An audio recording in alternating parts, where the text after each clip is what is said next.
ตัวทุกคนนี่พักในเขาชื่อเลยโลนึงกับ10,000 กีบนี่ปลา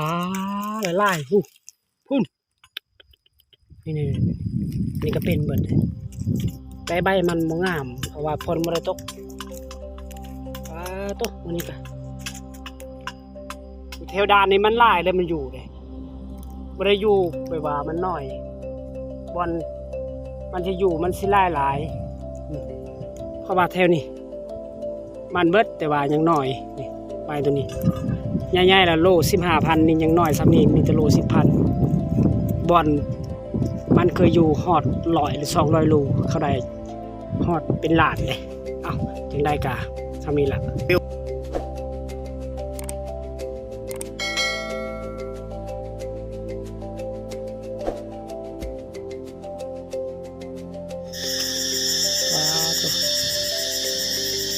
ด้านเลย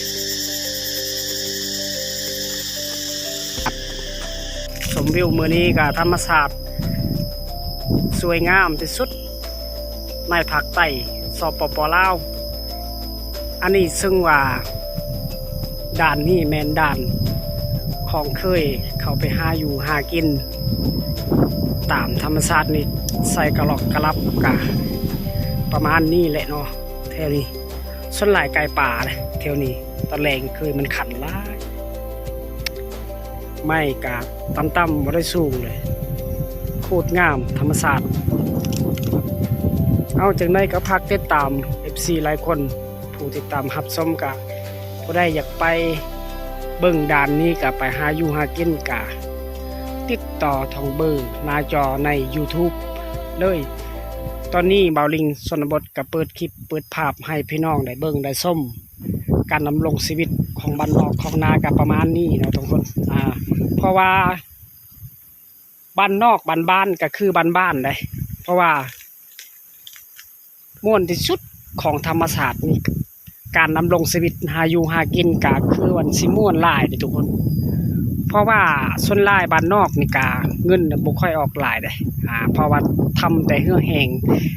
ขั้นตอนหาอยู่หากินใส่กระลอกกระลับคิดหอกเห็นเหี้ยวของชาวบ้านนี่ของขีดภาคใต้นี่ก็ส่วนหลายเขาเจ้าหาอยู่หากินก็ตามธรรมชาติเลยย่ำพ้นตกฤ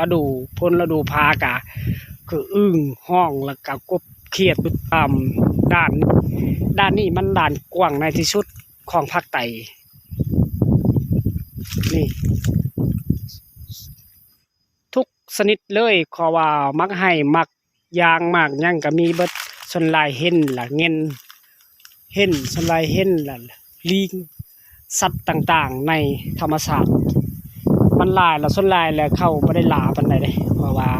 สัตว์นี่ส่วนลายเขาเห็นอยู่ตอนนี้ประมาณคอยสิมาประมาณ3 โมงแรงคอยอัปเดตกำลังลมพัดบ่อยๆทุกคน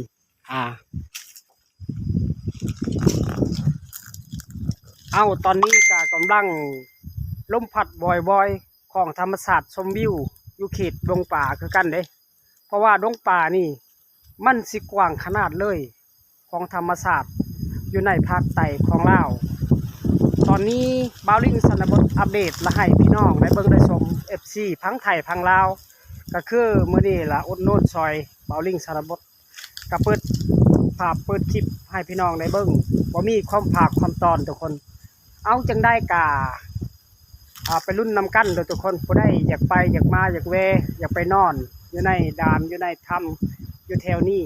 หาอยู่หากินใส่กระลอกกระลับกะมาติดต่อได้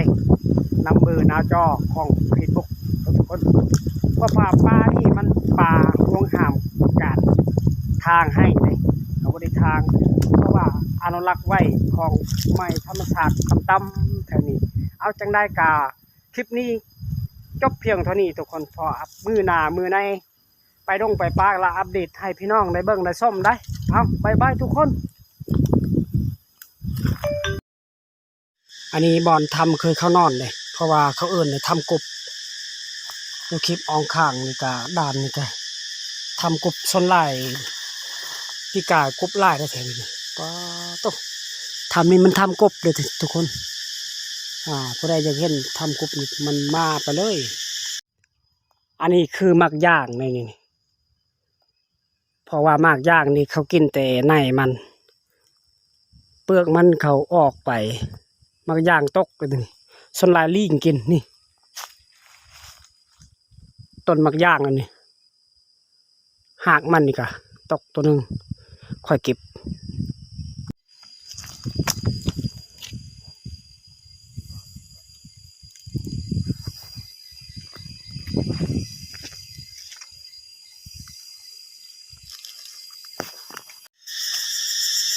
ตัวด้านนี่สวยหลายงามหลายของด่านธรรมศาสตร์ตัวทุกคนนี่พักในเขาชื่อเลยโลนึงกัน10,000 กีบนี่ปลาหลายๆพุ่นนี่ก็เป็นเบิดเลยแต่ใบมันบ่งามเพราะว่าฝนบ่ได้ตกปลาตัวมื้อนี้ก็